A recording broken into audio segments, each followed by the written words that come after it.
placa o salió? Escucharse. Hola a todos, buenas tardes. Gracias por estar aquí en este encuentro que para nosotros es muy importante.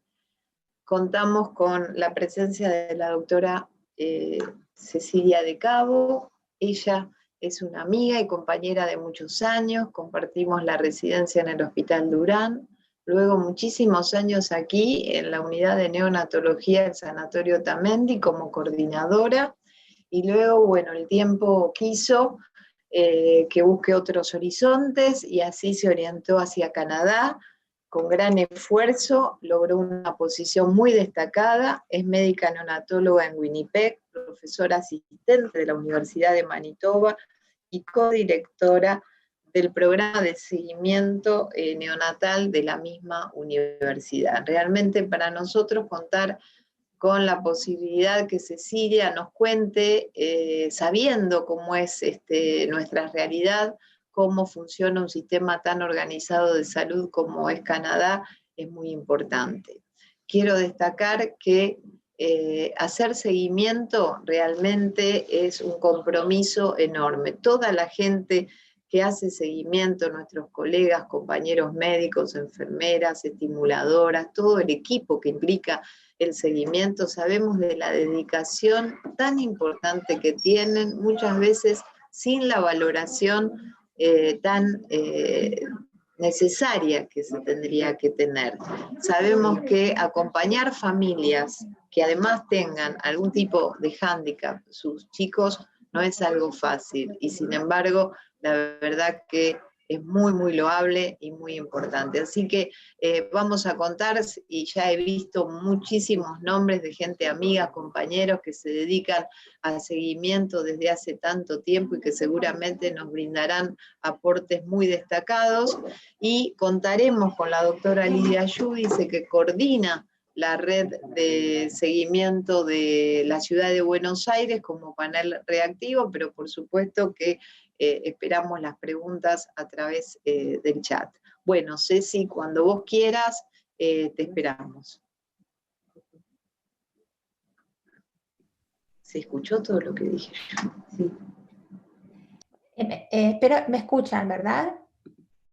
Sí, perfecto. Compartí tranquila pantalla. Bueno, espero, se ve la pantalla, ¿verdad? Se ve perfecto. Bueno, gracias por invitarme. Y lo que quería compartir con ustedes es esto de la información en el seguimiento de prematuros. Porque muchas veces tenemos la información, sabemos de la información, pero después no la utilizamos. Y el proyecto canadiense y la manera en la cual se comparte y se utiliza la información me parece muy interesante. Les quería decir que yo no creé ninguno de estos sistemas, que no soy la parte más importante de estos sistemas, solamente soy una de las personas, de las miles de personas que formo parte del sistema, pero realmente viniendo de Argentina me parece muy interesante.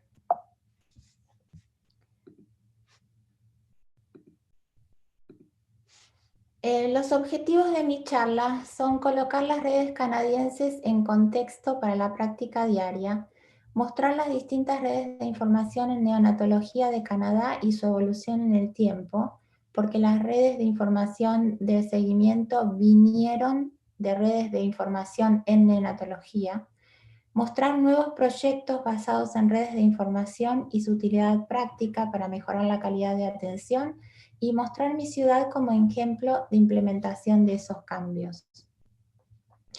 Para poner todo en contexto, Canadá es un país muy grande en superficie, pero que no tiene una población muy grande.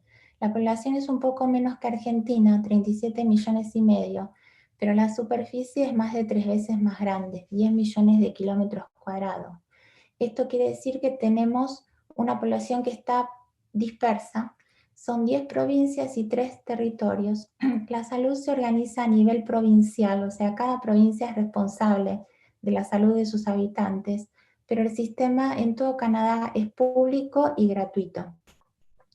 La mayoría de la población se concentra en la parte sur del país, en estas ciudades de acá, sobre el límite de Estados Unidos, porque la parte norte es terriblemente fría en invierno, con suelos permanentemente congelados a veces en invierno y en verano, lo cual no quiere decir que no haya población en el norte. Hay población, hay ciudades, pequeñas ciudades, incluso muy cerca del Polo Norte. La gente está más o menos al sur, la mayoría de la gente. Las ciudades más grandes, la capital es Ottawa. Las ciudades más grandes son Toronto, Montreal sobre la costa este aquí y Vancouver sobre la costa oeste. En Toronto es donde está el centro donde se manda toda la información de una de las redes que voy a hablar, que es CNN, y Vancouver es donde se centraliza la información que mandamos desde todos lados para la información de seguimiento. Yo vivo acá. Esta pequeña ciudad es Winnipeg, en la provincia de Manitoba. Manitoba es grande en superficie, pero tiene una población de 1.400.000 habitantes, y la mitad de la población, 750.000 habitantes, está acá en Winnipeg. Hay 2 hospitales con neonatología de tercer nivel en Winnipeg, y servimos no solo a Winnipeg, sino a toda la provincia, porque los habitantes de poblaciones más pequeñas que están fuera de la ciudad vienen a tener familia si es de alto riesgo, o después que nació el prematuro se traslada a Winnipeg, y servimos no solo Manitoba, sino esta provincia del norte que es Nunavut, que no tiene ninguna terapia intensiva neonatal y tiene un solo hospital que hace partos, y servimos también el oeste de esta ciudad, de esta provincia amarilla que es Ontario.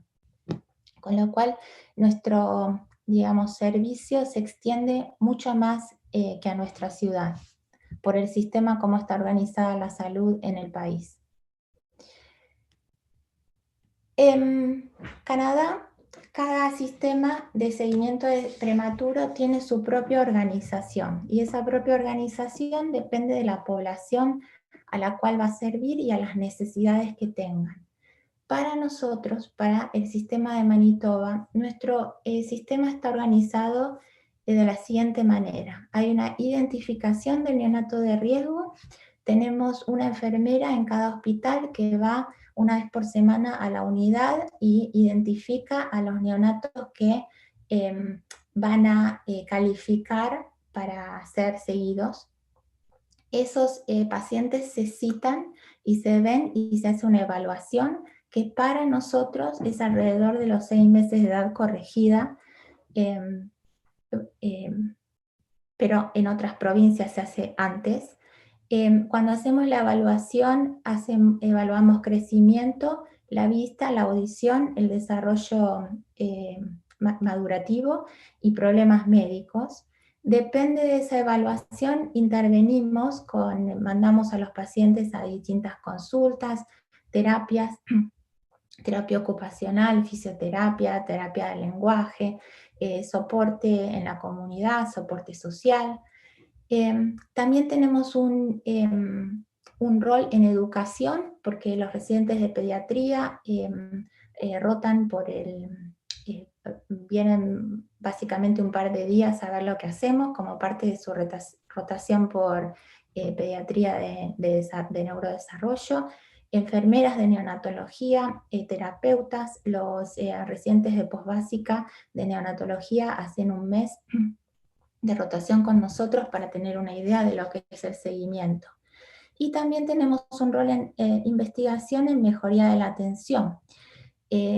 Participamos en trabajos multicéntricos y somos parte de las redes, que está CNFAN, Parent Epic, que son las redes que voy a usar, y también de otra red, de la cual no voy a hablar hoy porque no son pacientes prematuros, pero que se llama Terapias Complejas, que sigue a todos los pacientes que tuvieron operaciones cardíacas y pacientes con trasplantes, básicamente.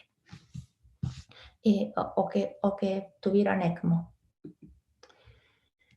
Nosotros tenemos criterios de inclusión, y esos criterios son los que va a usar la enfermera cuando va a la unidad y dice, bueno, este paciente va a ser seguido.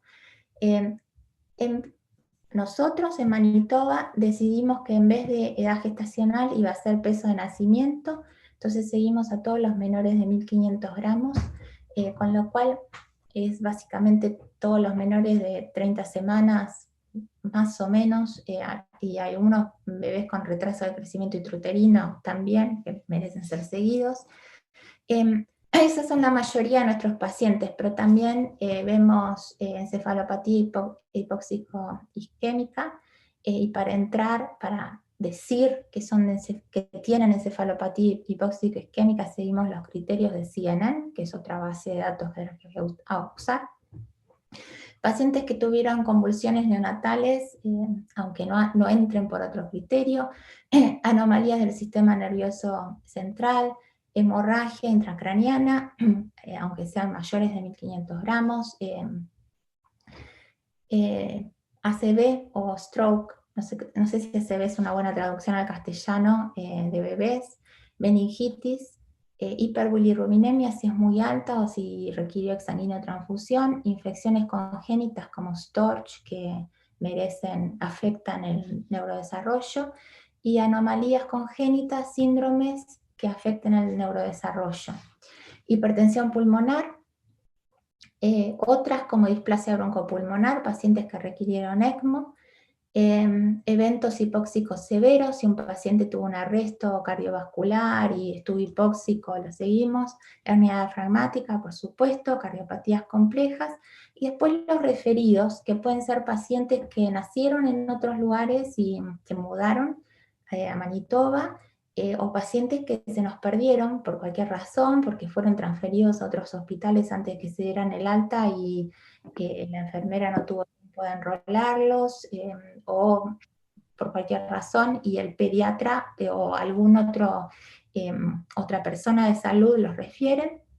Cuando son múltiples, si uno está enrolado, supongamos uno tuvo menor de 1500 gramos, pero el otro no, los dos quedan enrolados. Para que tengan una idea, porque es una provincia chica con una población baja, en el 2019 vimos un total de 323 pacientes, de los cuales la mitad, o un poco más de la mitad, 159 son prematuros, menores de 1500 gramos. Y los otros se dividen más o menos en todas las otras criterios de inclusión. Somos 3 médicas, 2 pediatras de neurodesarrollo y yo. Y tenemos una enfermera en cada centro que nos ayuda en cada uno de los 2 hospitales. Es un equipo multidisciplinario con fisioterapeutas, terapistas ocupacionales, terapia del lenguaje. Tenemos trabajamos en conjunto con otra clínica, que es una clínica de problemas de alimentación, que manejan chicos que están alimentados con sonda nasogástrica o que tienen gastrostomías, y tenemos mucha relación con otra clínica que es de terapias complejas, con chicos que sin ser prematuros tienen muchos problemas de salud, y necesitan múltiples especialistas. Se ven en otra clínica y tenemos una relación muy estrecha y se ven en el mismo lugar físico donde nosotros los vemos. También tenemos relación muy estrecha con una clínica de ortopedia, donde mandamos a los pacientes con parálisis cerebral, y una clínica de espasticidad de los pacientes de parálisis cerebral, y se tratan de ver de una manera conjunta, donde todos tengan la información, todos los que están viendo el paciente tengan la información de esos pacientes. Eso es con respecto a Winnipeg. Winnipeg es parte de un sistema de redes de una red de servicios de seguimiento. Pero esa red de servicios de seguimiento, que es esta acá, que se llama CNFAN, se inició, vino de otras redes de seguimiento que se crearon, de redes de neonatología que se crearon antes, que me parece importante, me parece interesante ver cómo fue la evolución. La primera que se creó fue CNN, que es Canadian Neonatal Network, o sea, Red Canadiense Neonatal, que se creó en 1995. Esa red tiene la base en Toronto y empezó juntando información de casi todas los servicios de neonatología del país. Esa base de datos continua, es perinatal, o sea, empieza desde que los problemas de la madre de salud de la madre cuando se interna, y une toda la información del paciente hasta que se va de alta de NICU. Esa red de información evolucionó a otra red que se llama EPIC, que básicamente la misma gente que hacía la red de CNN empezó a decir, bueno, tenemos toda esta información, hay que usarla para mejorar lo que hacemos en las unidades, y empezaron a hacer EPIC. En un momento, la gente que hacía seguimiento dijo, en el 2009, dijo, bueno, miren, estas bases de datos funcionan muy bien. ¿Por qué no tener una base de datos con la información del seguimiento? Y así podemos compartir la información y ver lo que hacen los demás. Y se creó CNFAN, que es el Canadian Neonatal Follow-up Network, o sea, la red canadiense de seguimiento. Y esta que sigue hasta el momento, y que en el 2017 esta misma red empezó con un trabajo de investigación que se llama Parent EPIC, que es una copia, o es tratar de hacer lo mismo que se hace en las unidades de terapia intensiva, de usar la información para mejorar lo que se hace en el seguimiento. Y ahora voy a usar unas cuantas slides en explicar cada una de estas redes. La primera entonces fue la Canadian Neonatal Network, se crea en 1995, incluye 30 hospitales y 17 universidades de todo Canadá. Es una base de datos perinatal y neonatal y reporta mortalidad y reporta las morbilidades más importantes de NICU. Cada centro manda sus datos, los datos se mandan de una manera estandarizada, o sea, cada patología tiene una definición para que todos hablen de lo mismo. Y mandan sus datos, sirve para hacer investigación, pero sirve también para mejorar calidad a través de EPIC, y publica un reporte todos los años que es de acceso libre a internet. Si ustedes googlean Canadian Neonatal Network, que les aparece los últimos años de reporte, con un montón de gráficos, con todos los resultados de Canadá. Como algunos ejemplos, entonces reporta el uso de esteroides prenatales, las internaciones en todas edades gestacionales, la sobrevida por edad gestacional, el porcentaje de bebés que se reanimaron o no por edad gestacional, esto es importante por ahí para los de menor edad gestacional, porcentaje de sepsis temprana, tardía, sepsis relacionada con catéter, hemorragia intracraniana, retinopatía del prematuro, enterocolitis, y es todo desde lo perinatal hasta el alta hospitalaria. Esto sé que la diapositiva no se ve, está muy pequeña, pero solamente les quería poner, esto es solamente el índice del reporte del año pasado de CNN para que vean la cantidad de patologías y cosas que se reportan. Esto es CNN, Canadian Neonatal Network. Como dijimos, en el 2002, la gente del Canadian Neonatal Network, como cada hospital reporta su patología y su incidencia, se ve también las diferencias entre los distintos hospitales. Entonces se empezaron a dar cuenta que había hospitales que tenían más hemorragia intracraniana que otros que tenían menos enterocolitis necrotizante, otros que tenían más displasia broncopulmonar que otros.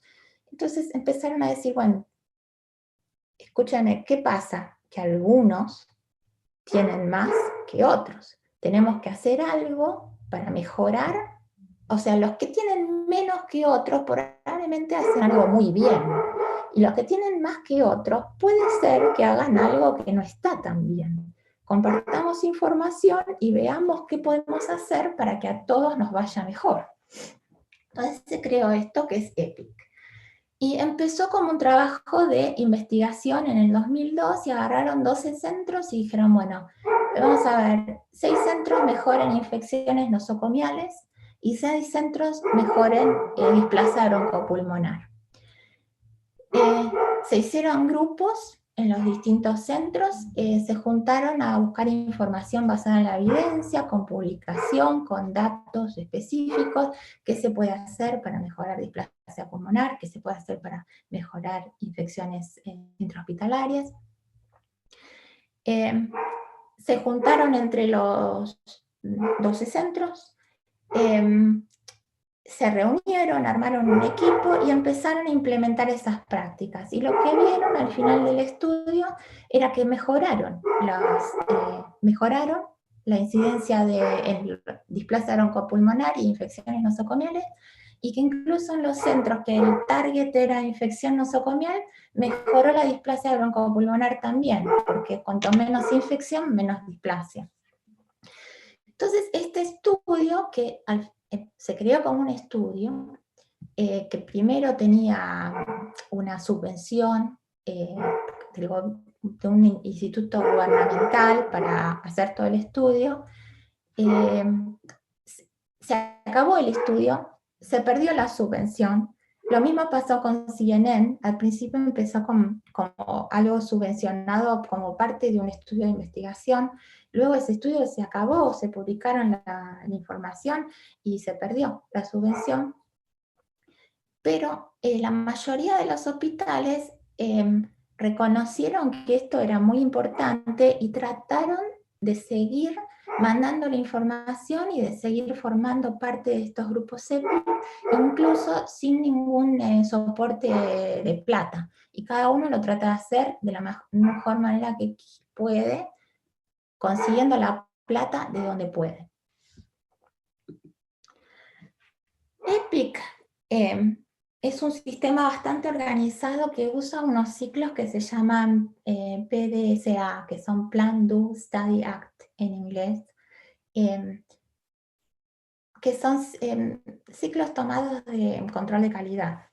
Entonces lo que se hace es, se identifica un problema que hay en el hospital y se planea cómo se lo va a atacar. Por ejemplo, si nuestra incidencia de hemorragia intraventricular es más alta que la media, bueno, vamos a buscar información. ¿Qué es lo que podemos hacer para mejorar esto?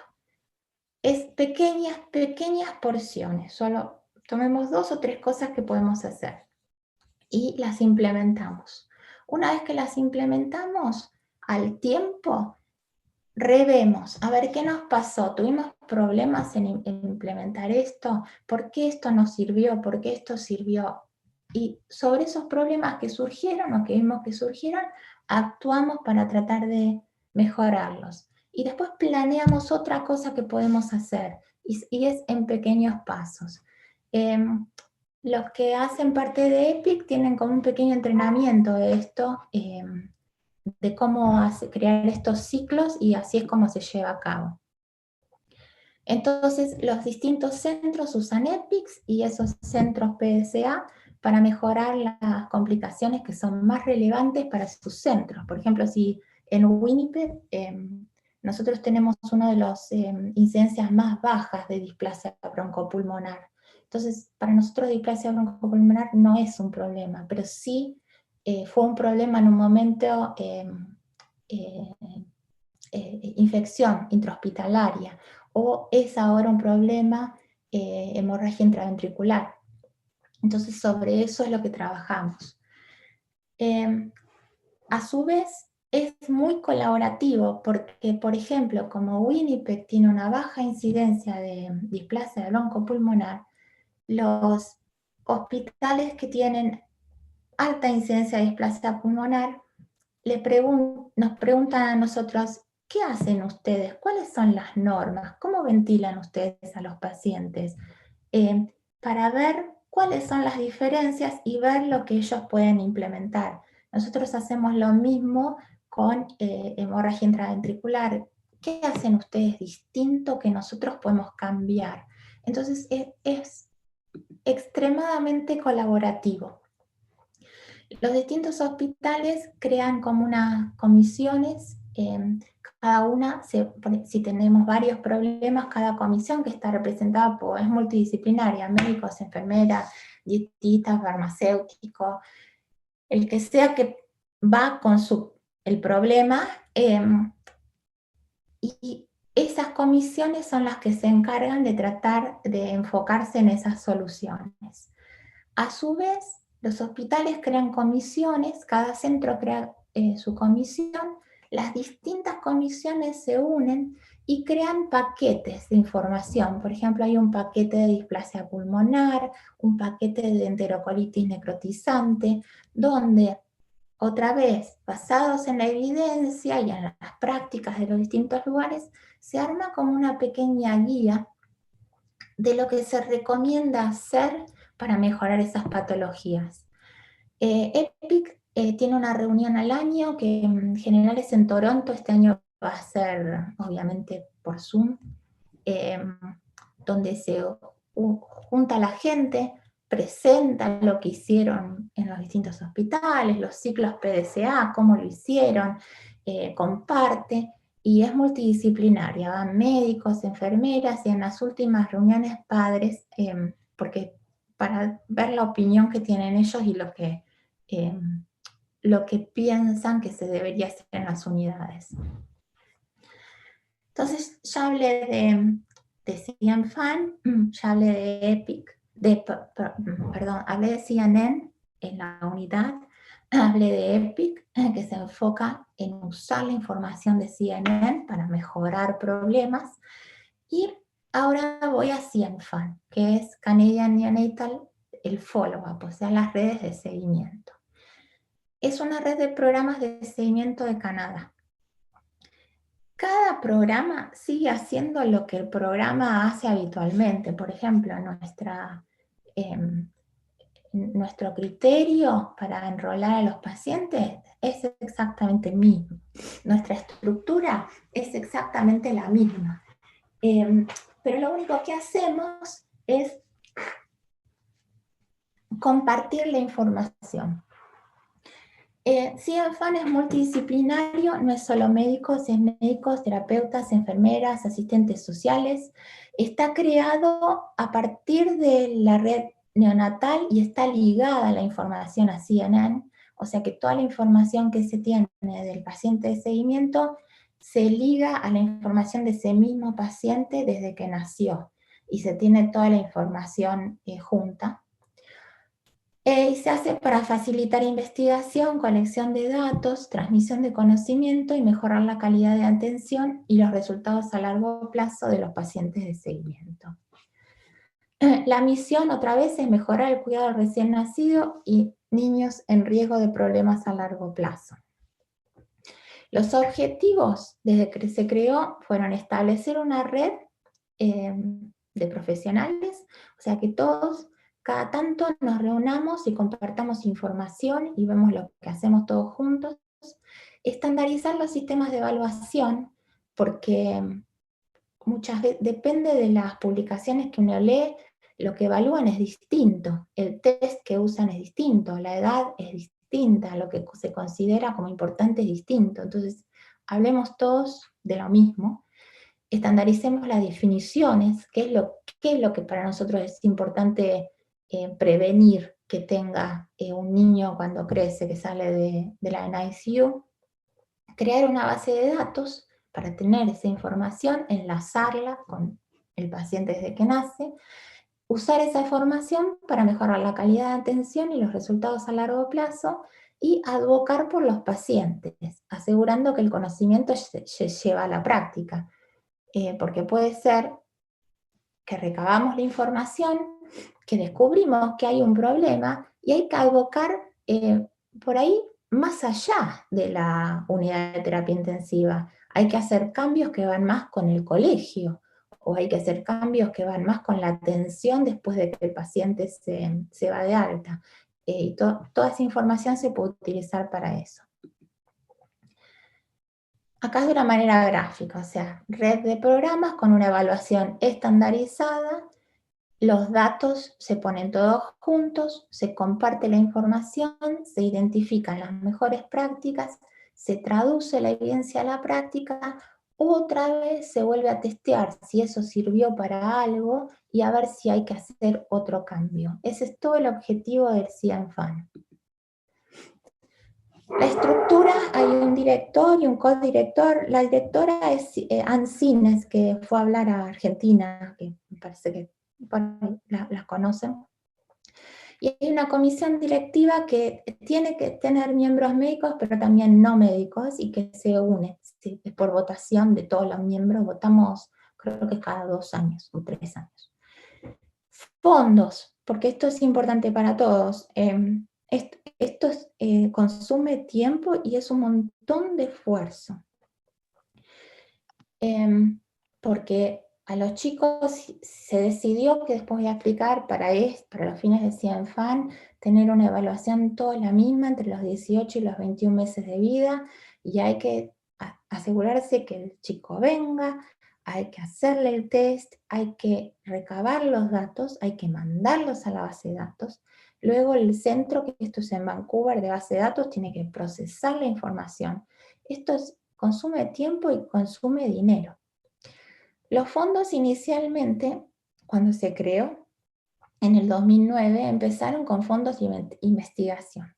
Esto era parte de un programa de investigación que se llamó Maternal Infant, que era por 2 años, y consiguió los fondos de una entidad gubernamental para investigación del gobierno. 2011, los fondos se acabaron. Pero otra vez, todos los centros dijimos, bueno, pero esto, la verdad, que esto es importante. Y tratamos todos de seguir haciéndolo sin fondos. Lo que pasó es que algunos centros tuvieron que decir, no lo podemos hacer. No tenemos una enfermera que pueda tomar todos los datos, mandar los datos.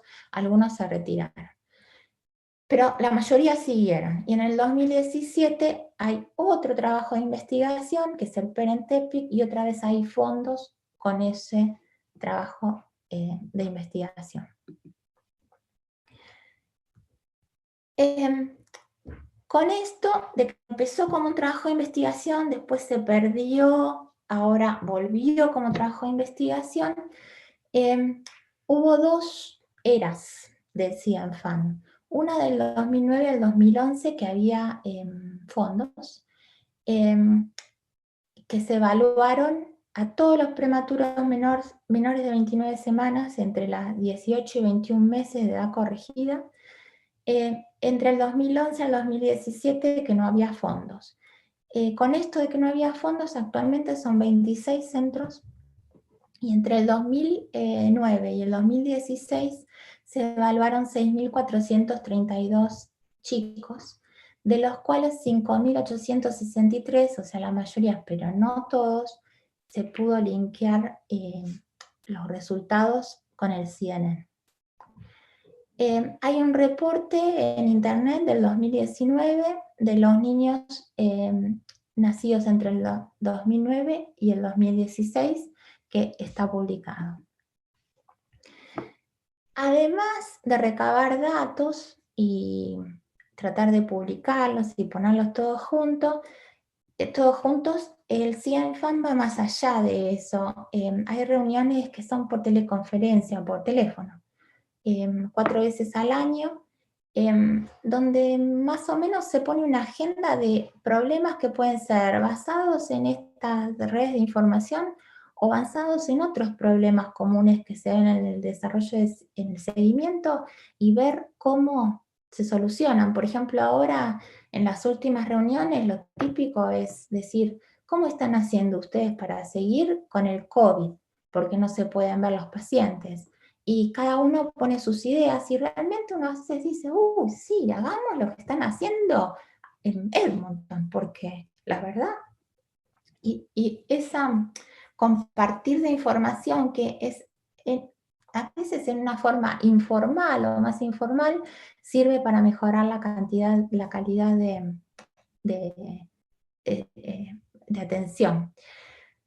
Otro ejemplo típico de eso es parálisis cerebral, que fue para nuestro centro, por ejemplo.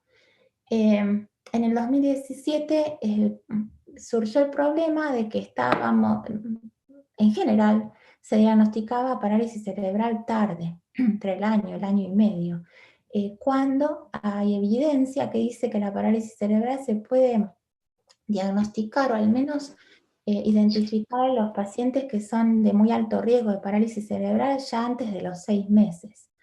Entonces el CIENFAN, sin ser parte de un proyecto de investigación, sin ser parte de una base de datos, empezó a circular este trabajo que se publicó en JAMA, donde básicamente después de hacer una revisión de toda la información, llegaban a la conclusión de que la parálisis cerebral se diagnosticaba demasiado tarde, que usando una combinación de test estandarizados más la historia clínica se puede ayudar a identificar parálisis cerebral mucho antes, y llegaban a la conclusión, analizando todos los datos, de que antes de los 5 meses, si se usaba una resonancia magnética nuclear, si se la tenía, o la sonografía, o el examen de Prechter, que es evaluación de movimientos generales, o otro examen neurológico que se llama HINE, Hammersmith Infant Neurologic Examination, se podía con un 90% de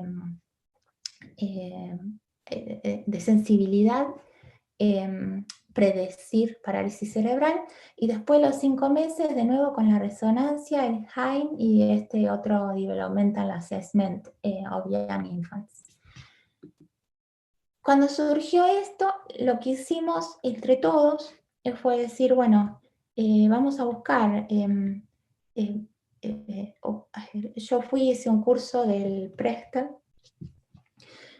porque se usa más que nada para neonatos, y trajimos gente para formarnos en cómo hacer bien este examen, el Hammersmith Infant Neurological Examination, y hicimos 2 días de training para todos, para los que éramos parte del consultorio de seguimiento, pero para terapistas ocupacionales, fisioterapeutas, todos los que tenían relación con seguir chicos con alto riesgo de parálisis cerebral de la provincia.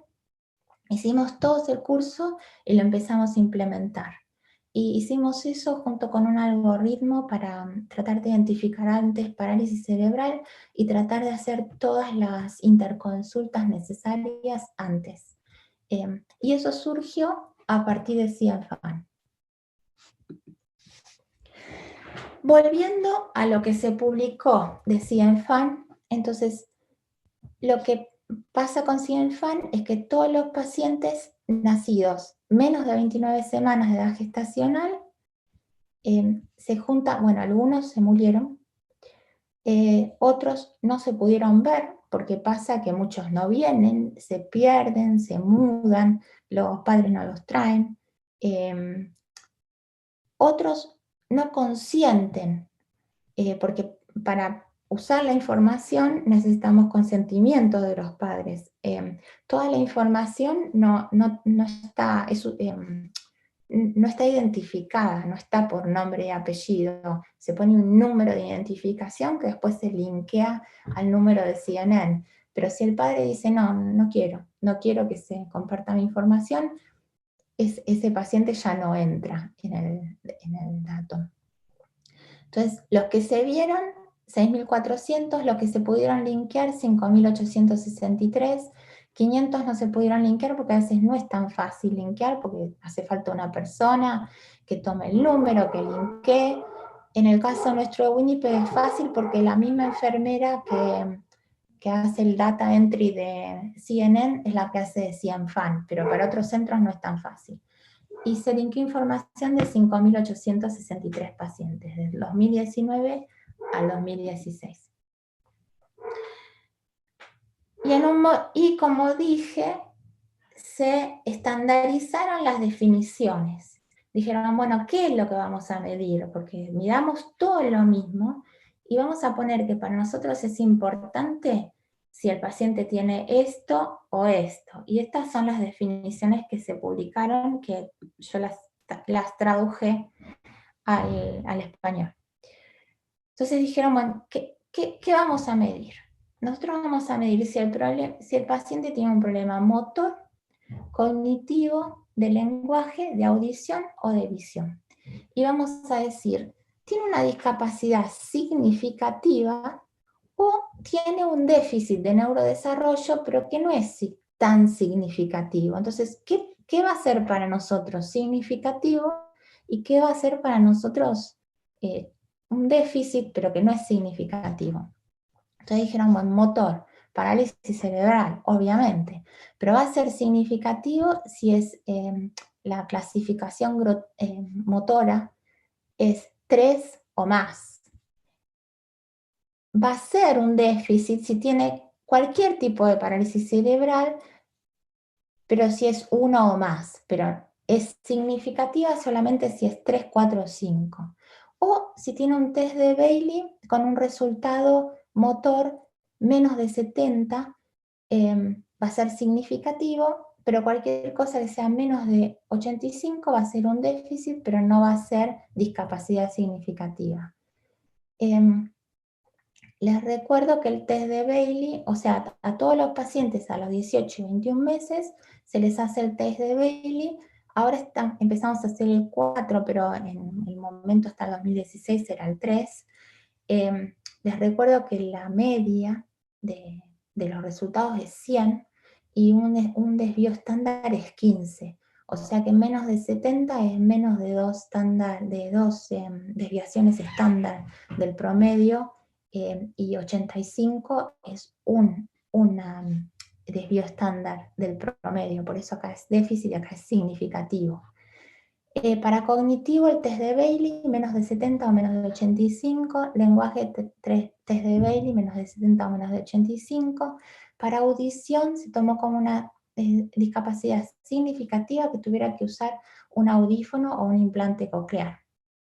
Pero era un déficit, toda pérdida de audición neurosensorial o mixta. No conductiva, obviamente, pues eso es una otitis que se cura y se va a pasar.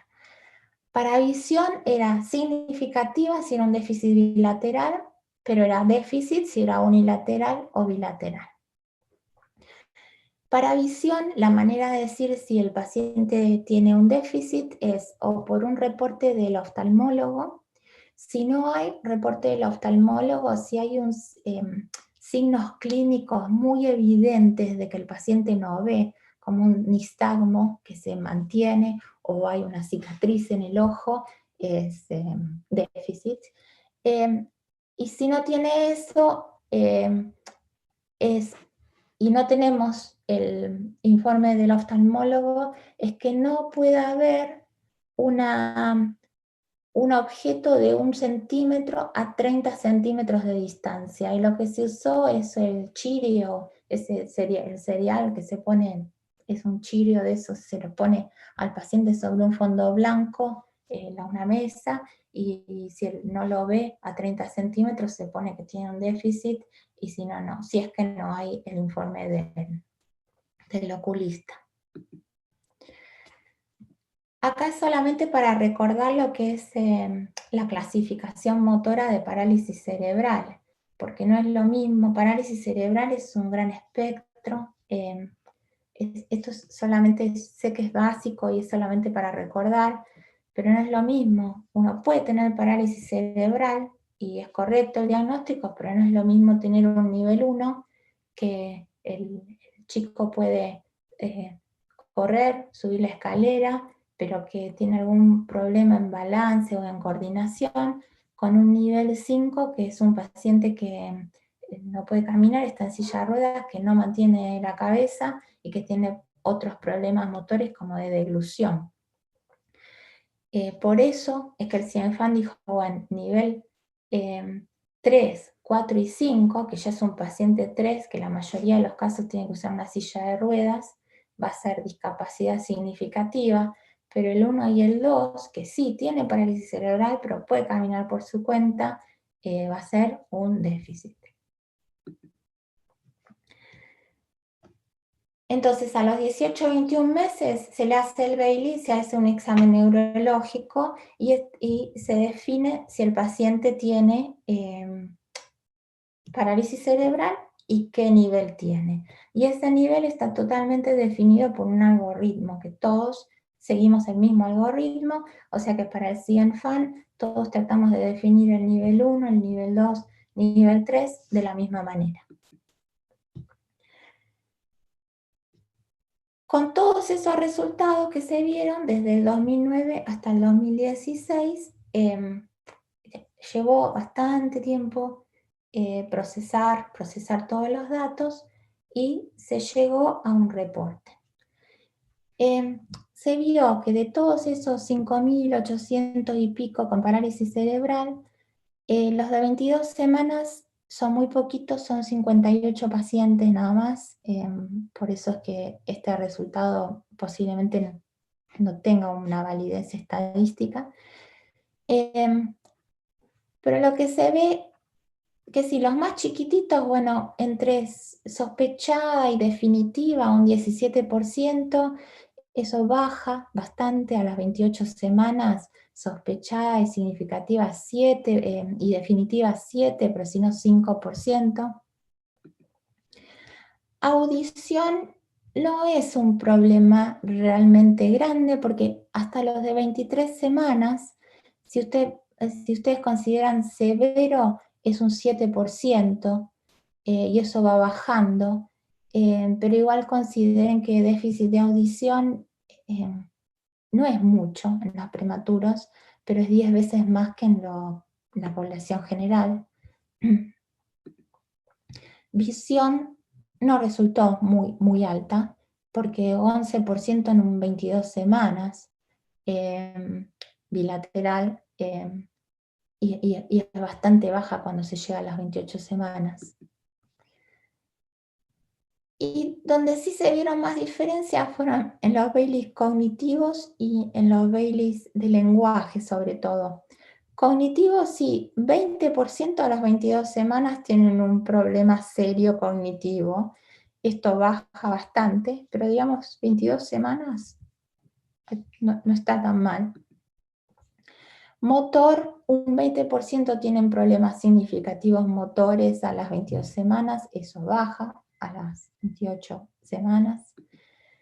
Y donde se vio que los prematuros, el área que peor de los prematuros, donde tenían más problemas, era en el lenguaje, en el área del lenguaje. Con más de un 60% de los chicos nacidos a las 22 semanas, pero hasta un 25% de los de 28 semanas tenían algún problema del lenguaje. Eso se vio en todos los centros, que el área, digamos, más débil o peor era el lenguaje. Entonces, si volvemos a las definiciones, dijimos que íbamos a clasificar como discapacidad significativa si tenían uno o más de estos problemas, y como déficit si tenían uno o más de estos problemas. Si ponemos todo junto, digamos que tienen discapacidad significativa, o sea que o parálisis cerebral 3, 4, 5, o un Bailey cognitivo o motor o de lenguaje menos de 70, o sea, dos standard deviation, desviaciones estándar debajo de la media, o un problema severo de audición o un problema bilateral de visión. tenemos que a las 22 semanas 40% tenían uno o más de esos problemas, y esto otra vez iba disminuyendo y quedaba mucho más bajo, 10% a las 28 semanas. Pero la otra cosa importante que se vio con estas cohortes fue que cuando analizaron lo que pasaba en los distintos centros, había una disparidad muy importante en los resultados, con algunos centros que les iba mucho mejor y otros centros que les iba mucho peor. Este gráfico lo que muestra es, estos numeritos de acá son los distintos centros que reportaron, que se pudieron linkear y que tenían, otra cosa importante, que para el seguimiento se usaron los centros que tenían por lo menos 70% de seguimiento, porque si tenían muy bajo seguimiento, los resultados no se consideraron importantes. Todos esos centros, si están dentro de este túnel verde, es que más o menos están dentro del promedio. Los que se salen del túnel verde para arriba es que tienen una incidencia más alta de problemas de desarrollo, y los que están para abajo es que tienen una más baja.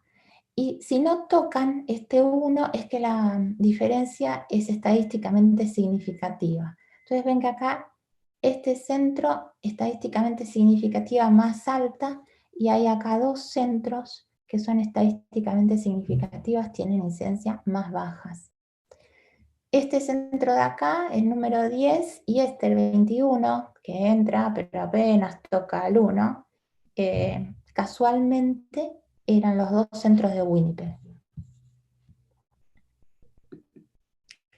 Cuando hicieron toda la cohorte del 2009 al 2016, seguía habiendo diferencias, pero se normalizaron un poco, ya no son estadísticamente significativas. Pero nuestros dos centros siguen estando en los que más problemas tienen. Estos resultados, los del 2009 al 2011, se publicaron en el 2017. Y este sería el resumen de lo que mostraron esos resultados. Que la mayoría de los prematuros de menos de 29 semanas, 83,5% de los prematuros no tienen problemas significativos, pero 46% tiene algún tipo de problema, aunque menos severo. A menor edad gestacional, mayor incidencia de problemas, lógico. El área de mayor problema es el lenguaje, y hay mucha variación entre los centros. Yo esto siempre trato de mostrárselo a los residentes de neonatología que tenemos, porque muchas veces en las charlas o la información que se le da a padres en la neonatología con los pacientes de más baja edad gestacional, siempre es una cosa muy pesimista de cómo les va a ir en el futuro. Y por eso siempre para mí es importante mostrarle estos del 83,5%, incluso si uno va a las 22 semanas, que si uno se fija en la incidencia, sí, es alta, es mucho más alta que la población general, pero no es tan pesimista como hay un preconcepto en muchas neonatologías. Entonces, cuando se vieron estos resultados, que habíamos hecho la evaluación estandarizada, linkeamos los resultados, vimos que el área del lenguaje era la más comprometida y que había mucha diferencia entre los centros, dijimos, bueno, ¿por qué hay tanta diferencia de los centros? Hay que buscar algo, tratemos de buscar soluciones que se puedan hacer dentro del seguimiento, para que se puedan implementar, llevar a la práctica y ver si eso mejora los resultados. Y así es como nació el proyecto Parent Epic, que comenzó en el 2017, es investigación, todavía está en curso, y lo que se decidió es, bueno, dividamos esos 26 centros, 13 van a hacer el control, o sea, no van a hacer nada distinto a lo que están haciendo ahora, y 13 van a tratar de identificar soluciones tratando de solucionar el problema que ellos tienen y ver si cuando volvamos a ver a estos prematuros, un poco mejoran las diferencias entre los centros. Obviamente Winnipeg estaba ahí alto en ese túnel verde, obviamente fue, no el control, pasó a ser el que tenía que hacer algo, y así fuimos uno de los centros. Entonces la cosa era identificar áreas de problemas. Nosotros dijimos, bueno, tenemos más alta en cognitivo también que la media, pero dijimos, bueno, vamos a partir con lenguaje. Vamos a empezar con lenguaje, porque es peor el lenguaje cognitivo. Perdón. Hay que buscar soluciones basadas en la evidencia, implementarla, auditar periódicamente que sean implementadas, corregir los errores y ver si los resultados cambian después de 3 años. Nuestros problemas eran que nuestros 2 hospitales estaban entre los que tenían mayor incidencia de problemas de lenguaje. Y no es que los que estaban entre los que tenían mayor incidencia, eran los que tenían mayor incidencia en problemas de lenguaje. Entonces nos pusimos a buscar soluciones. Esas soluciones se buscaron en el contexto de todo el CIENFAN. Se armó como un grupo que iba a buscar literatura, ver cosas que ya habían comprobado ser efectivas para mejorar área de lenguaje o cognitivo. Teniendo en cuenta que muchas de esas cosas que vamos a hacer, posiblemente y nosotros decidimos hacer muchas de esas en NICU, que es más o menos donde los chicos están en este nivel de desarrollo del cerebro, entre las 25, las 30, las 33 semanas, donde todo está por desarrollarse. Como una base, entonces nosotros dijimos, vamos a actuar sobre el lenguaje. Como una base para todos, para esta charla, las redes neuronales del lenguaje se desarrollan antes de nacer, el feto reacciona al sonido ya a las 24 semanas, aprende lenguaje a las 35 semanas, las sinapsis del lenguaje hacen un pico a los 6 meses, y lo que es importante, las conexiones del lenguaje dependen del estímulo auditivo. O sea que la cantidad y calidad del lenguaje percibido en los 3 primeros años de vida determinan el lenguaje futuro del niño y su alfabetismo. ¿Por qué es importante todo esto? Porque basando en todo esto, lo que hay que hacer, o algo que no es tan difícil de hacer, es estimular el lenguaje desde que el bebé entra en el ICU. Otras cosas que están comprobadas es que el lenguaje, y obvio, depende mucho del nivel socioeconómico, cultural y la educación de los padres, porque hay una relación entre el número de palabras habladas al chico dependiendo del nivel de educación de los padres. Si es bajo nivel, son 600 palabras por hora en promedio, depende de muchos estudios, y si es de clase media, son 2000 palabras por hora. Por eso hay hasta un estudio en Estados Unidos que dicen los 30 millones de palabras, porque son los 30 millones de palabras de diferencia que hay en los 3 primeros años de vida de un niño que recibe o no recibe, depende del nivel de educación de sus padres. La otra cosa importante para estimular el lenguaje es la reciprocidad, o sea, no es encender la radio o poner la televisión, porque el chico va a escuchar 2000 palabras por hora. El lenguaje tiene que estar dirigido al chico. El tono de voz, la inflexión de la voz es dirigida al chico y tiene que responder a lo que el chico dice o las expresiones cuando es un bebé que da. Nuestro problema en el ICU, nos dimos cuenta, era que había toda una cultura de disminuir los ruidos, de dejar a los muy prematuros tranquilos, de cubrir la incubadora, tratar de no hablar, de molestarlos lo menos posible. Que dijimos, bueno, eso es algo que probablemente deberíamos cambiar. En Manitoba, comparada con otras provincias, tenemos una población muy, muy alta de gente de bajo nivel socioeconómico. Tenemos, como les expliqué, como que recibimos población de toda la provincia y de provincias de alrededor. Hay un porcentaje de padres que no son de la ciudad, que tienen familia, otros hijos en otras partes y que no pueden pasar tanto tiempo con los hijos. Y por lo tanto dijimos, bueno, ese es un problema identificado, la verdad no le hablamos a los chicos en Winnipeg. Entonces lo que hicimos como parte de este proyecto es crear una campaña de concientización en la unidad. Empezamos a dar clases, charlas a las enfermeras, a los médicos, escribimos un boletín, hicimos un póster sobre la importancia de hablar, de leer y de cantar a los bebés. Y fue importante también decirles a nuestras enfermeras este problema que existía, porque para ellas fue un shock.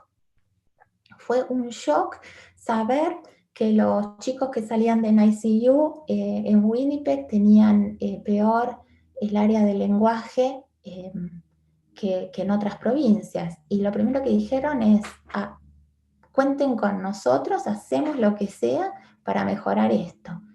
Entonces pusimos esto, pusimos como no hay límite inferior de la gestacional, a través de la enfermera, de las terapeutas, educar a los padres. Como parte del rol de enfermera, les empezaron a decir a los padres, bueno, es importante no solamente el contacto piel a piel, en el contacto piel a piel, si le querés hablar, si le querés cantar, querés leerle, traer un libro para leer al bebé, decirles que era importante, pues los padres tampoco sabían la importancia. Y la otra cosa que hicimos es formar un contacto. Nos enteramos a partir de este proyecto que en los hospitales que teníamos ya había una biblioteca. Había una biblioteca que está conectada a la biblioteca de la ciudad, que la biblioteca estuvo encantada de ayudarnos, de darnos libros infantiles para que los padres les leyeran a los niños y de armar un paquete de bienvenida que nos lo donó toda la biblioteca con un libro, panfletos de como canciones para niños, rimas para niños para que los padres se las pudieran leer, un títere de mano, que la biblioteca enseguida nos ayudó a hacer. En los dos hospitales, pero en uno está más desarrollado, tenemos un grupo de padres veteranos que hacen como apoyo para los padres que están internados. Lo que hicimos también es entrenar a esos padres empezaron a hablar de la importancia de hablar, de leer, de cantar a los chicos en ICU. Hicimos una biblioteca ambulante. Iban, porque ahora con el COVID todo se complicó, con un carrito con distintos libros a la unidad y los padres podían intercambiar los libros. Hubo que hacer también toda una investigación con la gente de control de infecciones para ver cómo se podían limpiar esos libros. En unos hospitales hubo que plastificarle las hojitas y se limpian después que se usan, todo un sistema de limpieza para poder usar.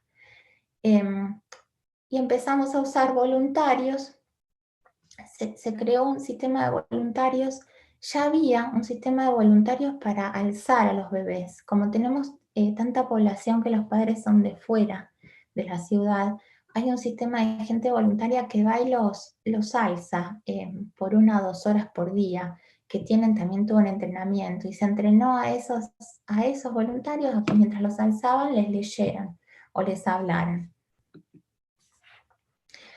Lo mismo hicimos en el programa de seguimiento. Empezamos a decir, cuando venían al programa de seguimiento, decirle a los padres, bueno, es importante que le hablen con cada cosa que usted hace en su casa, le explica. Cuando el bebé le contesta, le hace algún gesto, usted le vuelve a hablar. Y le empezamos a regalar con el dinero que nos dieron de este estudio de investigación, un libro a cada familia la primera vez que venían, les damos panfletos sobre la importancia de leer, de cantar, y empezamos a su vez a auditar si lo que estábamos haciendo en ICU estaba bien. Empezamos a hacer como un cuestionario. ¿Alguien le habló en la unidad de la importancia de cantar, leer, hablarle al niño? ¿Usted le habla? ¿Usted le lee, no le lee? Empezamos a auditar. En eso estamos. Este proyecto sigue y después de 3 años se van a volver a publicar los resultados, a ver con los hospitales que hicieron cambio versus los hospitales que no hicieron cambio. Estos cambios se comparten continuamente. Otros hospitales crearon videos de cómo hablar y nos dejan usar a nosotros los videos. Cada vez que alguien encontraba algo nuevo, lo comparte y se comparte entre todos. Hay otra parte de este estudio que se está basando en otra cosa, y es porque nosotros buscamos a los 18 y 21 meses, para nosotros fue importante, para los médicos o el sistema de salud, si habría problemas de visión, de audición, cognitivas, de lenguaje. Pero por ahí para los padres eso no es lo relevante. Por ahí para los padres otra cosa es lo relevante. Lo relevante es si duerme, si se socializa. Entonces se armó un grupo, que nuestro hospital no es parte de ese grupo, con padres, viendo cuáles eran los resultados relevantes para ellos. Y para tratar de incorporar esas cosas en el futuro, cuando se investiguen, cuando se vean a los chicos. Bueno, esto es lo que acabo de decir.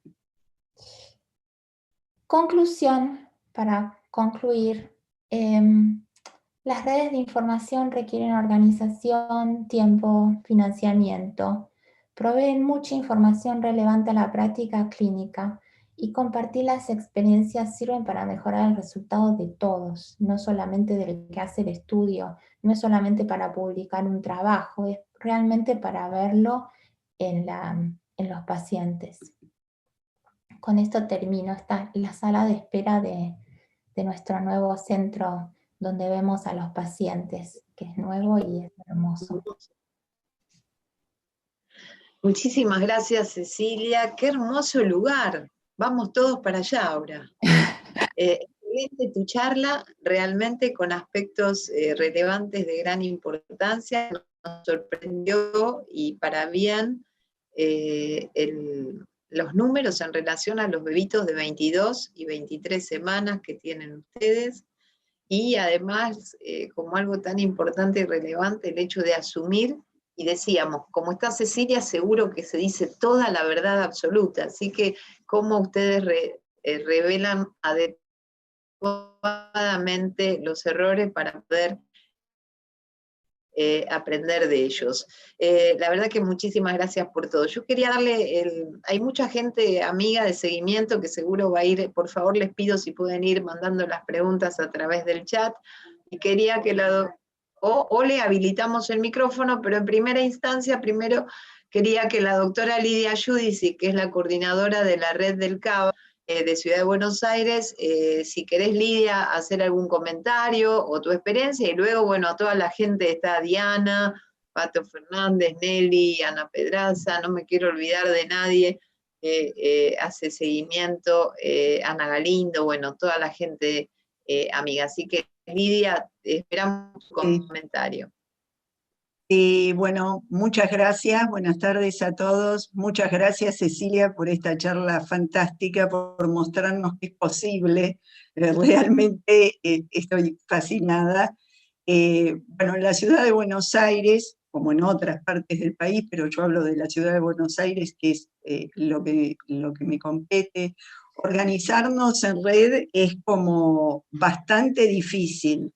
Tenemos nombre de red, pero tenemos bastantes dificultades en el tema de compartir datos. Los argentinos que nos quedamos en Argentina somos perezosos en cargar bases de datos, así que les envidiamos que tienen a alguien que lo cargan. Pero me interesaba preguntar unas cosas que tan lindas. Ustedes, por un lado, yo te digo y vos después contestás o te recuerdo, ¿hasta qué edad hacen ese seguimiento que hacen? ¿Cómo lograron la estandarización de las evaluaciones? Porque ustedes, bueno, en el hemisferio norte el Bailey es como, o sea, en todas partes es el gold estándar, pero en el hemisferio norte es como que se puede hacer en todas partes. En Argentina, no solo que no está validado para Argentina, si bien hay gente que se ha capacitado para hacerlo, pero no todos los consultorios, por una disponibilidad de recurso humano y de tiempo, pueden hacerlo. Así que, ¿cómo ustedes lograron esa estandarización para que todos lo hicieran? ¿Qué valor pronóstico le asignan a ese Bailey hecho a los 18, 21 meses, bueno, tiene un poco que ver con hasta cuándo prolongan ustedes el seguimiento?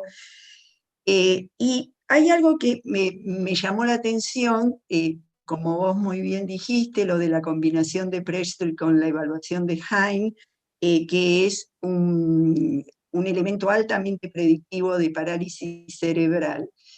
Pero ustedes que hacen la evaluación a los 18 o 21 meses, como un corte, como una foto de estos chicos, ¿en qué momento disparan las intervenciones? O sea, porque si un chico ya en el postnatal inmediato tiene Prestel y Haim alterados, ahí mismo debería activarse la prevención. ¿Cómo calculan ustedes esto cuando hacen la evaluación a los 18 o 21 meses? Y, ¿qué otras áreas que al menos para nosotros son muy importantes del seguimiento, como por ejemplo el crecimiento, si ustedes eso lo tienen también incorporado a la base de datos o no? Porque nosotros el crecimiento es algo que seguimos muy de cerca, aparte, bueno, Carmen es alguien que nos ha enseñado a todos muchísimo sobre crecimiento y nutrición durante el seguimiento, y es algo que nosotros le damos mucha importancia. Así que, bueno, por ahora y para dejar espacio a que pregunten alguien más, esas son mis preguntas, después cualquier cosa te consulto. Yo me las fui anotando, así no me olvido. Bailey, el Bailey. El Bailey no es pronóstico.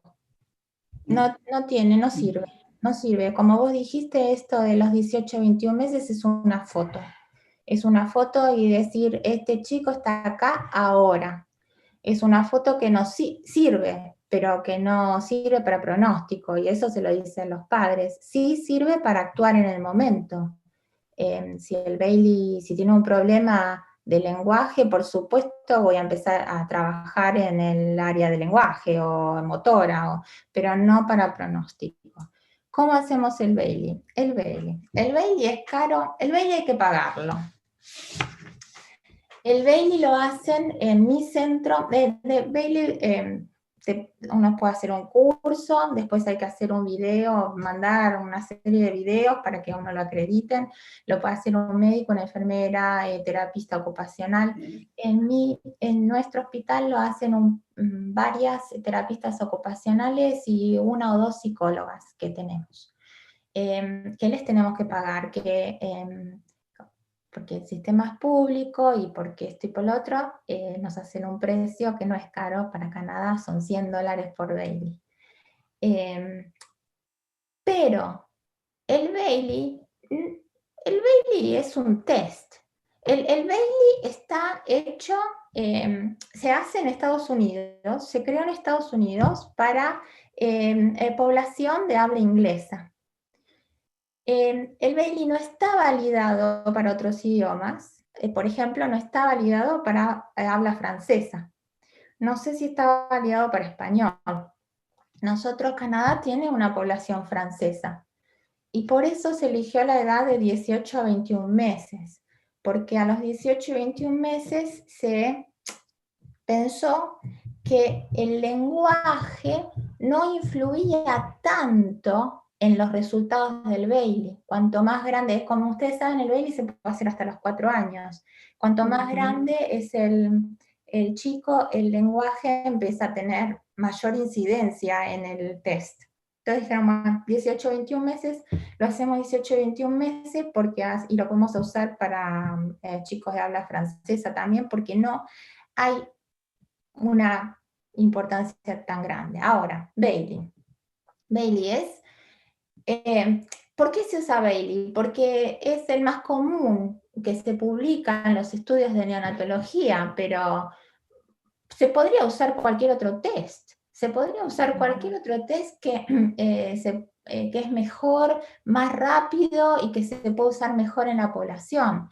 Nosotros hacemos esto para el CIENFAN, se hace a los 18 o 21 meses.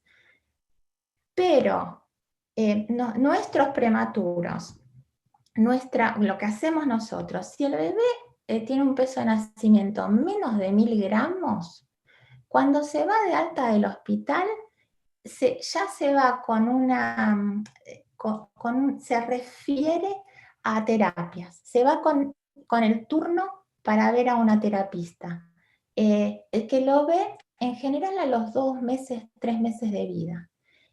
Si ellas notan, o sea que ya se va con terapias, aunque al chico no se le haya notado nada durante la internación, ese chico va a ser visto por una terapeuta. Hablando de la parte nutricional, si es un chico muy chico, menos de 1200 gramos, nosotros tenemos una nutricionista en la unidad, varias nutricionistas, pero digamos, nutricionista en la unidad. Esa nutricionista, depende del peso del chico, se va a ir con una fórmula especial para seguimiento, con las vitaminas, qué sé yo, y esa nutricionista lo va a referir a otra nutricionista que lo va a ver al chico, por lo menos lo van a llamar por teléfono a la familia a la semana, 2 semanas de vida, para ver cómo está creciendo. Ahora me perdí con lo que estaba. Bueno, entonces, menos de 1000 gramos, terapias. Más de 1000 gramos, sí se le notó algo en algún déficit, algo, ya se va a ir referido a la terapeuta. Y si esa terapeuta nota un problema muy grande, nos lo va a referir a nosotros al seguimiento antes de lo que habitualmente lo veríamos. Nosotros lo vemos en general en los 6 meses de edad corregida, si es que no hubo ningún otro problema. Aparte, el chico se va y sigue con su pediatra, ¿verdad? Que también puede referirlo antes si nota algún problema, pero lo vemos a los 6 meses. Si el bebé por alguna razón no forma parte, nosotros tratamos de hacer el Bailey a los 18 y 21 meses, si forma parte de esa cohorte de CIENFAN, vamos a hacer lo imposible para hacerlo. Si no forma parte de la cohorte de CIENFAN y es menos de 29 semanas, vamos a tratar también, pero hay chicos que los padres no pueden venir entre los 18 y los 21 meses, o no consintieron para la base de datos, o lo que sea. Bueno, a veces hacemos el Bailey aunque no esté en esa zona, y si no, no es el Bailey, es un examen neurológico y es un examen para ponerle de neurodesarrollo que cada centro puede elegir qué examen le va mejor, que puede ser un examen de screening. Hay un Bailey Screening que no necesitas ningún tipo de... compras el libro y ya está, no es que necesitas un entrenamiento, O otros centros usan el Ages and Stages, que es otro que uno va tildando y lleva 15 minutos. O uno puede elegir el sistema que culturalmente y con el idioma castellano que te sirva mejor para hacerlo antes. Porque para mí lo importante, sí, esto está muy lindo, y uno publica, y está lindo saber que hay diferencia entre centros y que tenemos que mejorar, pero lo básico es ayudar a ese paciente en particular.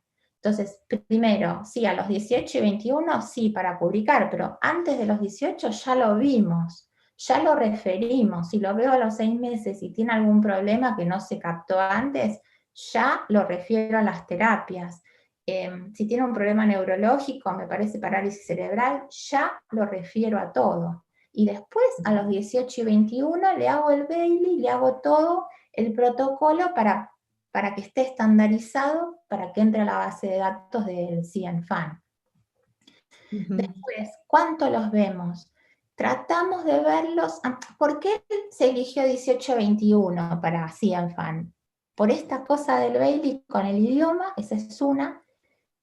Porque es más fácil que los padres vengan a los 18 y 21, y en general cuando publican todos los resultados a los 2 años es porque es más fácil hacer a los 2 años que a los 4, que a los 5, que a los 7, porque empezás a perder a los pacientes. Pero nosotros los vemos hasta los 4 años en nuestro consultorio. Si ese paciente a los 4 años tiene algún problema que merece continuarse ser seguido, se continúa en el consultorio de neurodesarrollo común. Pero ya no es como parte del consultorio de seguimiento de prematuros, pero sigue seguido. A los 4 años ya tendría que estar referido a todo. Pero sí, 18 y 21 meses... en la práctica hay que seguirlos más, porque 18 y 21 meses podés perder perdés problemas de déficit de atención, autismo, te lo podés perder, que son cosas que pueden pasar a los prematuros, o sea que hay que seguirlos más. Intervenciones, ya hablé, el punto del consultorio de seguimiento es intervenir lo antes posible, entonces intervención desde... ya hay una terapista ocupacional y fisioterapeuta en la unidad, pero los referimos para que lo sigan después. Crecimiento es, cada vez que vemos a los pacientes en el seguimiento, una de las cosas que hacemos es el peso, la talla, el perímetro cefálico, y si los pacientes no están creciendo bien, se los refiere a la dietista, y hay un consultorio de alimentación, que siguen pacientes con problemas de nutrición y con problemas de alimentación, entonces los referimos. Me parece que ahí están las preguntas. Creo que sí. La verdad que Lidia le preguntó, han resumido incluso muchas de las preguntas del chat.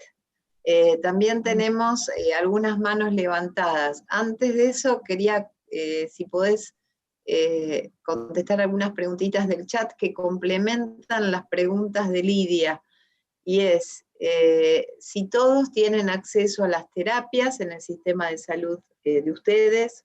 Ya habían preguntado hasta cuándo lo seguían, qué controles hacen de hipoacusia, si tienen algún esquema como para medición de hipoacusias, en qué edades y qué controles hacen.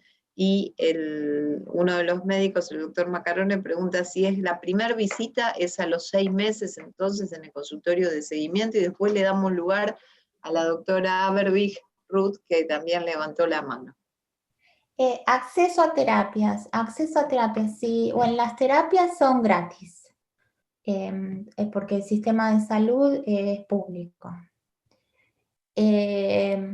Lo cual, cuando uno lo oye, dice, wow, qué bueno, pero después en la práctica tiene sus problemas, porque como es gratis, hay lista de espera. Si viven en Winnipeg, el acceso es bueno, pero nos pasa el problema, sobre todo en Manitoba, que hay comunidades bastante remotas, muy chiquititas, y que hay un porcentaje, en todo Canadá hay un porcentaje de la población que es indígena, que son las comunidades que vivían en Canadá antes que vinieran los conquistadores, qué sé yo. Esas poblaciones fueron, te diría, destruidas por los blancos. Parezco ya una activista política. Los destruyeron culturalmente, y esas son las clases socioeconómicas bajas de Canadá. Viven en reservas, viven en los lugares donde acostumbraban vivir sus ancestros, que son lugares en general muy pobres, fuera de la ciudad. Pero esas comunidades, y siguen luchando por sus derechos, el gobierno federal, no el provincial, los apoya económicamente. Esas comunidades son las que tienen un acceso más difícil a las terapias. Pero hay una ley, gracias a un chico que terminó no teniendo terapia porque se peleaban entre la provincia y el estado, si quién lo cubría, hay una ley que obliga que todo niño que vive fuera que es parte de una primera nación, se dice acá, tiene que recibir terapia igual que si viviera en Winnipeg. Entonces, a partir de esa ley van terapistas a los lugares, se crearon centros, y te diría que el acceso es bastante bueno. Después tenés el problema cultural en sí. Si los padres vienen o si los llevan a la terapia, o si realmente reconocen que hay un problema, que ese también es un problema en sí. Acceso a la terapia te diría muy bueno si están en Winnipeg, o en ciudades más grandes, no tan buenos si están afuera, pero tienen acceso. Después, la hipoacusia.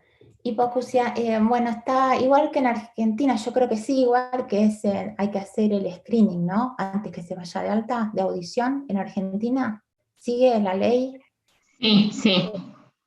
Bueno, en Manitoba, esta ley de que se le hace el screening a todo bebé empezó hace 2 o 3 años nada más, mucho más atrasado que en Argentina. Antes había una lista de factores de riesgo, pero se le hace un screening cuando está antes de irse de alta, y cuando ya llega a los 35 semanas, más a término.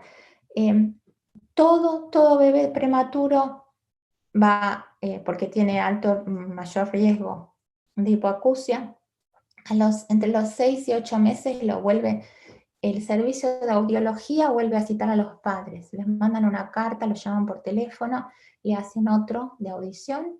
Después en general, si ese es patológico, le vuelven a hacer, activan la consulta con otorrinolaringología, que la hace directamente el servicio de audiología. Si no, en general es al año y medio, y después creo que es a los 3 años. O sea que hasta a los 3 años le hacen como de rutina, aunque le hayan dado todos normales, se le sigue haciendo la audición. Eso es automático, yo no tengo que hacer nada para hacer eso, pero siempre cuando vienen a la consulta me fijo que no se haya perdido, que los padres no se hayan perdido, les recuerdo a los padres que les va a llegar la carta, eso con respecto a hipoacusia. Creo que eran esas, ¿no? Las preguntas. Sí, perfecto. Quería preguntar algo a la doctora Ruth y después tengo por chat varios comentarios de la doctora Rodríguez, Galindo, Pato Fernández y Bertani. Así que Ruth, ¿querés comentar o preguntar? Hola, Cecilia, ¿cómo te va? Hola. ¿Cómo andas tanto tiempo? Saludos a tu familia, a tu marido, que fuimos compañeros del primario.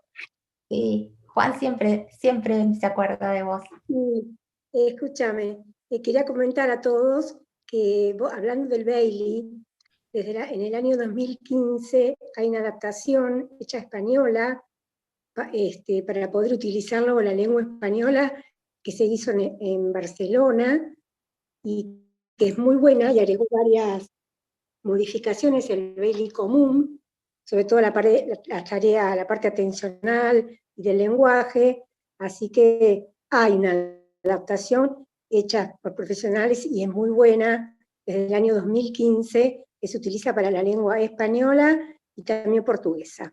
Eso quería comentar. Gracias, perfecto. Sí, no sabía. Yo estoy segura que para francés no existe porque son como las dos lenguas que se usan acá. Para español no estaba segura. Mejoraron los baremos y agregaron mucho de resolución de problemas atencionales y toda la parte del lenguaje, que es diferente del inglés, obvio. Te quería hacer una pregunta y después dejo a los demás que saben más que yo.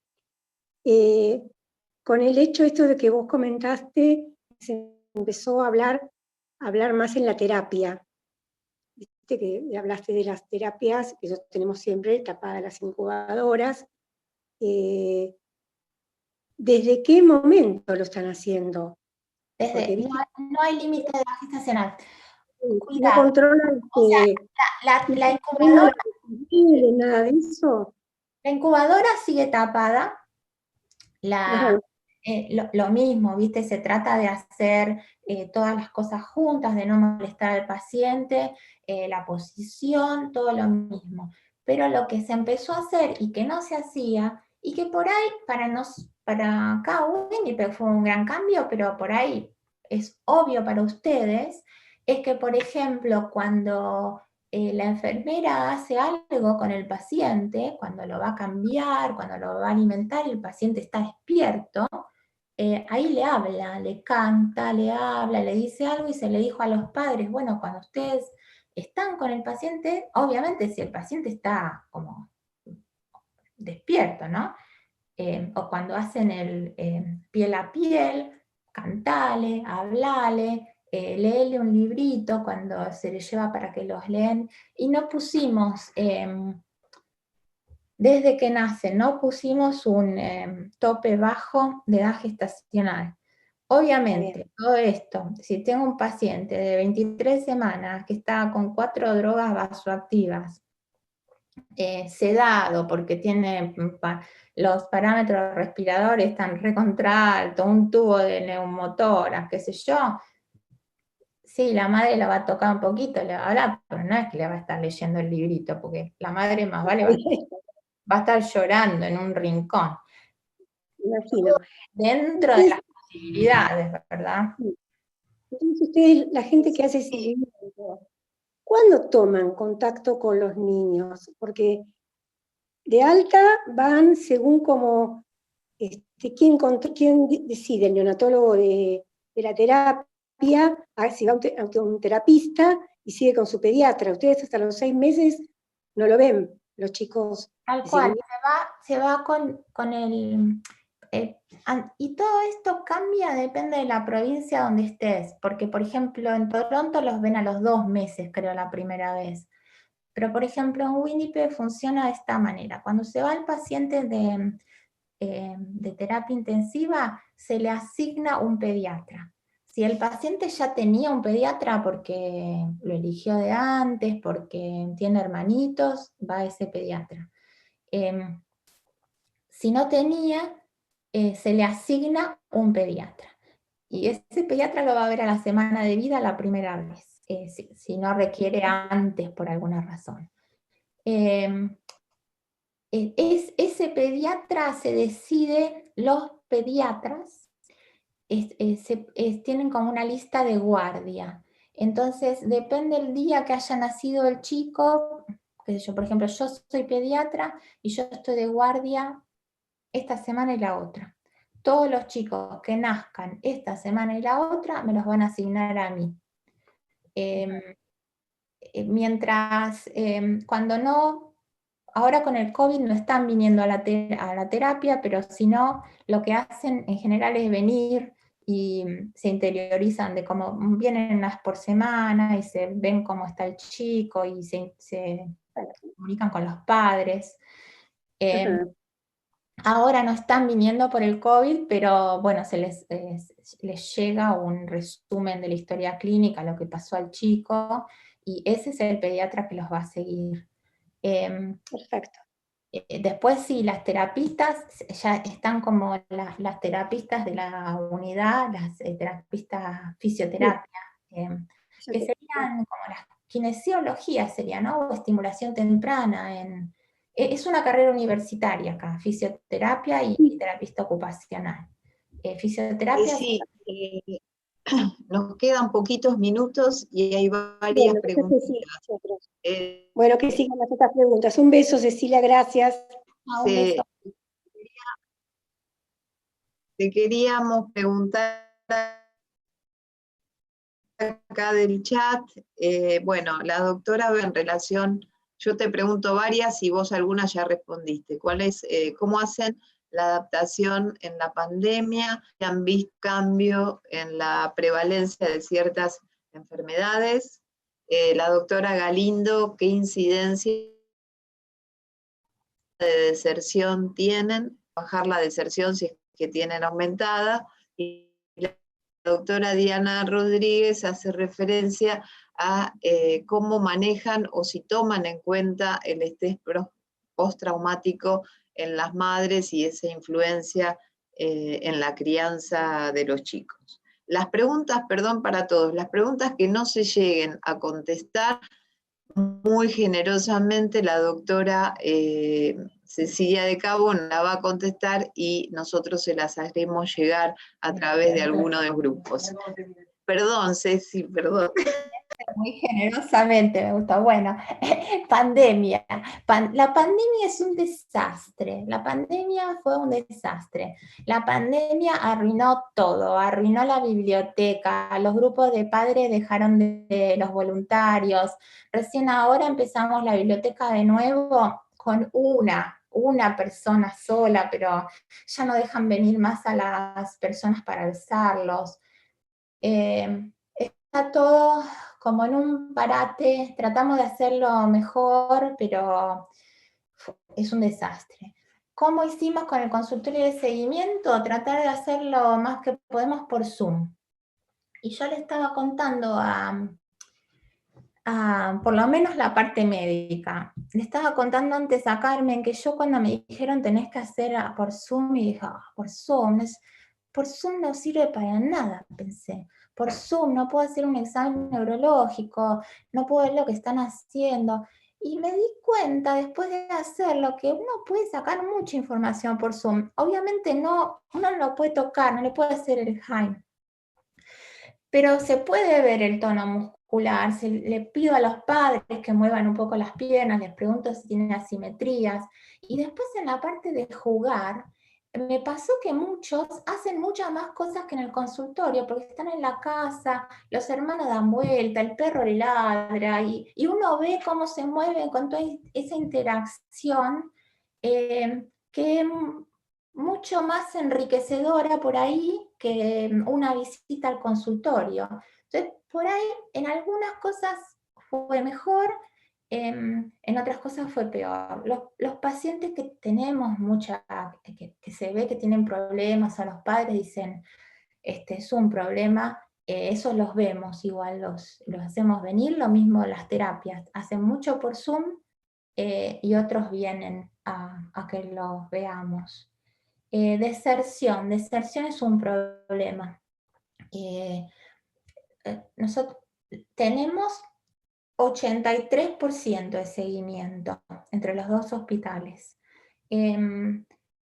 con muchísimo esfuerzo. Que vengan es gratis. Cuando vienen de afuera de la ciudad, la provincia les paga el viaje, vienen en avión, les paga el hotel, y así todo no vienen. O hay gente que viene a la ciudad y no viene, no sé a dónde va, pero no viene al seguimiento. Es muy cultural, muy de educación. Otras personas no ven por qué tienen que venir y no vienen, porque ese chico por ahí está demasiado bien, y otros que están muy mal y los padres dicen no quiero ir y no vienen. Con mucho esfuerzo, con muchas cartas, con muchos llamados telefónicos, tenemos 83% y nos cuesta tener. Ese 83% no es total, no es de estos pacientes de CIENFAN, porque hay pacientes que no son de CIENFAN, pero no los podemos llegar a ver a los 18 y 21 meses porque no pudieron venir en esa ventana o se pierden para CIENFAN, pero nosotros igual tenemos nuestra propia información, ¿verdad? Pero sí, tenemos 83%. Después, PTSD. PTSD está totalmente comprobado que los padres de la unidad tienen PTSD. Si tienen PTSD, no van a hablar con el bebé. Va a ser peor todo, porque no le van a hablar, el seguimiento va a ser peor, se van a comunicar menos con los bebés, el desarrollo a largo plazo de esos chicos va a ser peor. En Winnipeg no hay psicólogo en la unidad. Hay muy poca formación sobre PTSD. Tenemos asistentes sociales que tienen alguna base como para ayudar a los pacientes, pero realmente es un área que para mí eso es lo que tenemos que trabajar. La otra cosa yo veo particularmente en la unidad es que los padres vienen poco. Acostumbrar a Argentina que los padres te los querías, era basta, salgan de acá. Y acá no vienen. Y bueno, con esto de que es importante que les hablen, mi segundo paso es tratar de hacer que los padres vengan más. Con el COVID va a ser difícil. Y vamos a empezar con un cuestionario a los padres, viendo cuáles son las barreras.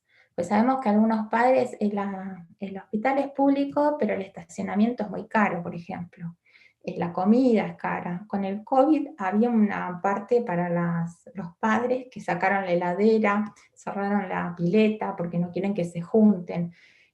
Ver en qué se los puede ayudar. Y la otra es si la unidad realmente es invitante para los padres, que algunas enfermeras realmente y algunos médicos dan un poco de miedo, pero bueno, tratar de encarar eso para tratar de bajar el PTSD, pero sí es un problema y yo creo, y es un problema.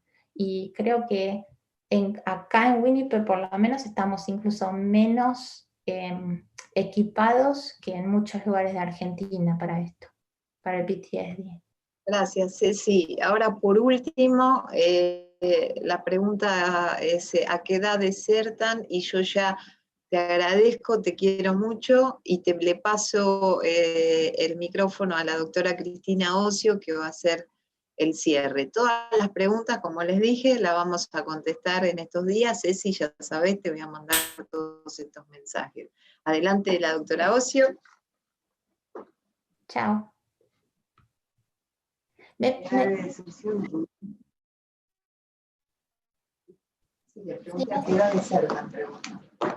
Y era una pregunta, ¿a qué edad desertan? Cuanto más grandes son, más van desertando, ¿no? Es más probable que deserten, pero depende del paciente. Hay pacientes que no vienen nunca. Bueno, Ceci, besos de todo el mundo, agradecimientos también, agradecen tu charla, que es excelente, obviamente, y bueno, todos estamos muy agradecidos de que hayas compartido toda esta información tan rica, ¿no es cierto?, para todos. Para aquellos que no la han podido escuchar, porque bueno, es difícil a veces coincidir con los horarios, va a quedar colgada en la plataforma de YouTube, como siempre, para que ustedes puedan acceder y volver a escuchar esta charla, los que quieren volverla a escuchar o aquellos que no hayan podido recibirla por cuestiones de horario y de disponibilidad. Así que bueno, yo, viste que soy la que coordino esta plataforma, ya desde antes del comienzo de la pandemia. Les quiero agradecer a todos, viste, la participación y los aportes que han sido muy, muy ricos, y particularmente a vos, Cecilia, con todo el cariño que sabés que tengo, y bueno, y esta disponibilidad que tuviste, y bueno, de poder comunicarnos todos estos conocimientos y estas dudas, y sobre todo esa honestidad que tenés, que siempre te caracterizó, y que ha hecho que, bueno, uno siempre confíe plenamente en vos. Siempre has sido una persona de alta confianza para todos. Y esto lo de enemigos, pero... Bueno, eso sucede, que a veces sucede con ese sincericidio, pero bueno, la realidad es que todo tiene un costo, pero el balance siempre es positivo. Así que te mandamos un fuerte abrazo desde el corazón, cuídate mucho, estamos todos en esta pandemia monstruosa que nos ha avanzado la humanidad, y bueno, y un beso grande para vos. Y gracias, Lidia, por tu participación y por todos los aportes y las preguntas, y a todos los que han participado. Así que muchas gracias. Muchas gracias de nuevo. Chao, hasta luego.